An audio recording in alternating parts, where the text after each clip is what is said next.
ಮುಗಿಯಿತು. ನನ್ನ ಮಾತೆ ನಮಗೆ ನೀಡಿದ ಕಾರ್ಯಯಶಸ್ವಿಯಾಗಿ ನೆರವೇರಿತು.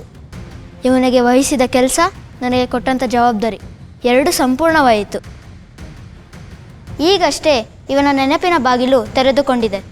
ಇಂದಿನಿಂದ ಇವನ ಗತಕಾಲದ ನೆನಪುಗಳ ಸರಣಿ ಒಂದೊಂದಾಗಿ ಮತಿಯನ್ನು ಆವರಿಸಿಕೊಳ್ಳಲು ಶುರುವಾಗುತ್ತದೆ. ಇನ್ನು ಮುಂದೆ ನಡೆಯುವುದೆಲ್ಲ ಆ ಜಗನ್ಮಾತೆ ದೇವಿಯ ನಿಜವಾದ ಲೀಲೆ.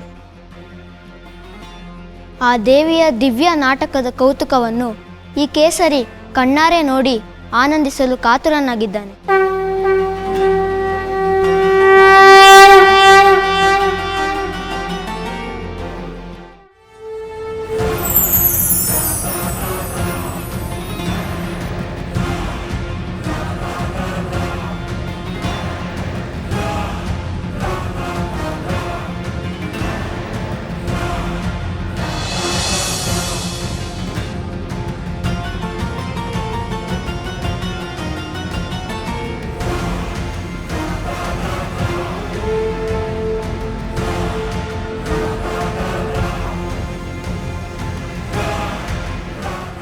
ಅಣ್ಣ, ಏನಾಯ್ತಣ್ಣ? ಅಮ್ಮ,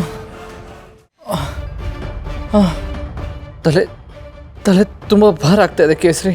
ಅಣ್ಣ, ಏನಾಯ್ತು ನಿಮಗೆ? ಯಾಕೆ ಇದ್ದಕ್ಕಿದ್ದಾಗೆ ಪ್ರಜ್ಞೆ ತಪ್ಪಿದ್ಬಿಟ್ರಿ? ಏನಾಯ್ತು ನನಗೆ? ನನಗೇನಾಯ್ತು ಅಂತ ಗೊತ್ತಾಗಲಿಲ್ಲ ಕೇಸರಿ. ನನ್ನ ಕಾಲು ಜಾರಿ ಬಂಡೆ ತಲೆಗೆ ಜೆಚ್ಕೊಂಡೆ. ಆಮೇಲೆ ಏನು ವಿಚಿತ್ರ ಅನುಭವ ಆಯಿತು. ಯಾರೋ ಕೂಗಾಡ್ದಾಗೆ, ಯಾವುದೋ ಯುದ್ಧದ ಸದ್ದು, ಯಾರೋ ಹೋರಾಡ್ತಾ ಇರೋ ಹಾಗೆ ಎಲ್ಲ ಕಣ್ಮುಂದೆ ಬಂದು ಹೋಯಿತು. ತಲೆ ತಲೆ ತುಂಬ ನೋವೋದಕ್ಕೆ ಶುರು ಆಯಿತು. ಅಣ್ಣ, ತುಂಬ ಬಿಸಿಲು, ಅದ್ರ ಜೊತೆ ನಿಮ್ಮ ತಲೆಯಲ್ಲಿ 1000 ಯೋಚನೆಗಳು. ಅದಕ್ಕೆ ಎಲ್ಲ ಒಟ್ಟಾಗಿ ನೀವು ತಲೆ ಸುತ್ತ ಬಿದ್ದಿದ್ದೀರ ಅಷ್ಟೆ. ಹಿತ ಕೇಸರಿ, ಇವಾಗ ನನ್ನ ತಲೆನೋಗಿಂತ ನನಗೆ ಹಿತ ಜೀವ ಮುಖ್ಯ. ಸೂರ್ಯ ಮುಳುಗೋಕ್ಕಿಂತ ಮುಂಚೆ ನಾನು ಆ ಗಿಡ ಮೂಲಿಕೆಯನ್ನು ತೊಗೊಂಡು ಹೋಗಬೇಕು.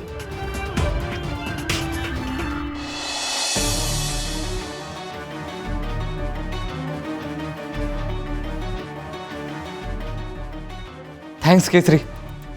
ಇವತ್ತು ನೀನು ನನ್ನ ಜೊತೆ ಬರಲಿಲ್ಲ ಅಂತಿದ್ದರೆ ಇದು ನನಗೆ ಸಿಗ್ತಾ ಇರಲಿಲ್ಲ. ನಿನ್ನಿಂದ ತುಂಬ ಉಪಕಾರ ಆಯಿತು. ಅಯ್ಯೋ ಅಣ್ಣ, ಇದರಲ್ಲಿ ನನ್ನ ಉಪಕಾರ ಏನು ಬಂತು? ಆ ದೇವಿ ಕೃಪೆ ನಿಮ್ಮ ಮೇಲಿದೆ. ನಿಮಗಾಗಿ, ನಿಮ್ಮ ಮಗಳಿಗಾಗಿ ಆ ದೇವಿ ಕೊಟ್ಟು ವರ ಇದು. ಇದರಿಂದ ಖಂಡಿತ ನಿಮ್ಮ ಮಗಳು ಪ್ರಾಣ ಉಳಿಯುತ್ತೆ. ಸೂರ್ಯ ಮುಳುಗೋದಕ್ಕೆ ಹೆಚ್ಚು ಸಮಯ ಇಲ್ಲ. ಇದನ್ನು ತಗೊಂಡು ಮನೆಗೆ ಹೋಗಿ. ಹೌದು, ನಾನು ತಕ್ಷಣ ಹೊರಡಬೇಕು.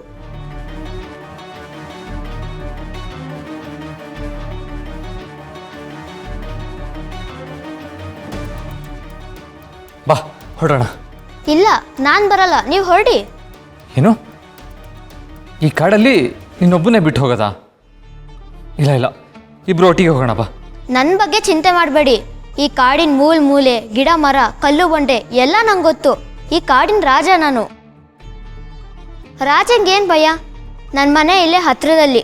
ನಾನು ಹೀಗೆ ಹೋಗ್ತೀನಿ. ನೀವು ನನ್ನ ಬಗ್ಗೆ ಯೋಚನೆ ಮಾಡಬೇಡಿ. ನೀವು ನಿಮ್ಮ ಮಗಳ ಹತ್ರ ಹೋಗಿ. ಕೆಲವೊಂದ್ಸಲಿ ನಿನ್ನ ಮಾತು ತುಂಬ ವಿಚಿತ್ರ ಅನಿಸುತ್ತೆ ಕೇಸರಿ. ನೀನು ಮಾಡಿದ ಉಪಕಾರನ ನಾನು ಯಾವತ್ತೂ ಮರೆಯಲ್ಲ. ನಾನು ಬರ್ತೀನಿ.